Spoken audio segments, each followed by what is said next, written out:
Hello students, आज हम हिंदी की बुक का सेकंड चैप्टर रीड करेंगे। चैप्टर का नाम है भारत की शान, हिमालय। हिमालय पर्वत हमारे देश के उत्तर में स्थित है। यह सिंधु और ब्रह्मपुत्र नदियों के बीच फैला हुआ है। हिमालय भारत के बहुत बड़े क्षेत्र को घेरे हुए हैं। यह पर्वत संसार में सबसे ऊंचा पर्वत है। हिमालय में अनेक ऊंची ऊंची चोटियां हैं। हिमालय शब्द दो शब्दों के मेल से बना है। इनमें पहला शब्द है हिम, जिसका अर्थ है बर्फ़, तथा दूसरा शब्द है आलय, जिसका अर्थ है घर। इस प्रकार हिमालय का अर्थ हुआ बर्फ़ का घर। हिमालय सचमुच बर्फ़ का घर है। इसकी ऊंची ऊंची चोटियाँ सदैव बर्फ़ से ढकी रहती है। यही बर्फ़ सूरज की रोशनी से पिघलकर नदियों के रूप में बहती रहती है। देखेंगे, जो हिमालय पर्वत है वो हमारे देश के उत्तर में स्थित है और यह सिंधु और ब्रह्मपुत्र नदियों के बीच में फैला हुआ है। हिमालय की अनेक ऊंची ऊंची चोटियाँ हैं और जो हिमालय हैं वो तो दो शब्दों के मेल से बनाए हैं। पहला शब्द है हिम, जिसका अर्थ है बर्फ़, और दूसरा शब्द है आलय, जिसका अर्थ है घर, मतलब बर्फ़ का घर।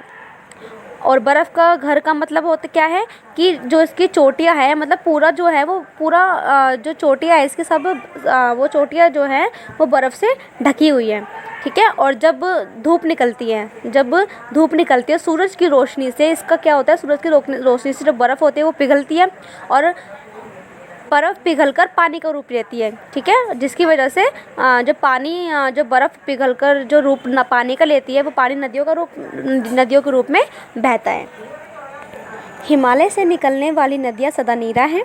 गंगा, यमुना, ब्रह्मपुत्र, सिंधु, सतलुज आदि हिमालय से निकलने वाली प्रमुख नदियाँ हैं।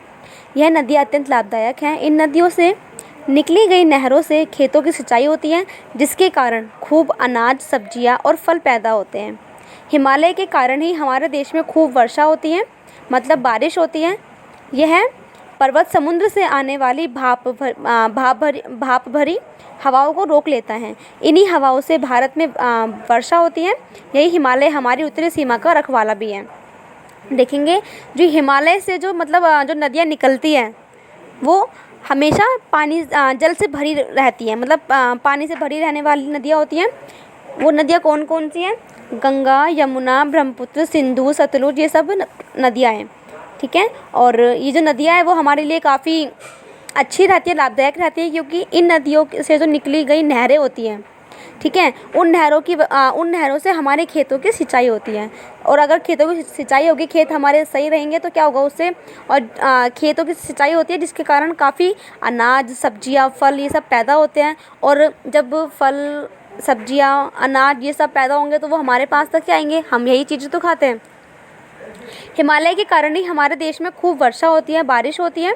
और ये जो पर्वत समुद्र से ये जो पर्वत है, जो समुद्र से आने वाली जो भाप भरी वाष्पिक जो मतलब हवा होती है उनको रोकता है। ठीक है। जिसकी वजह से बारिश होती है। और यही हिमालय हमारी उत्तरी सीमा का रखवाला भी है।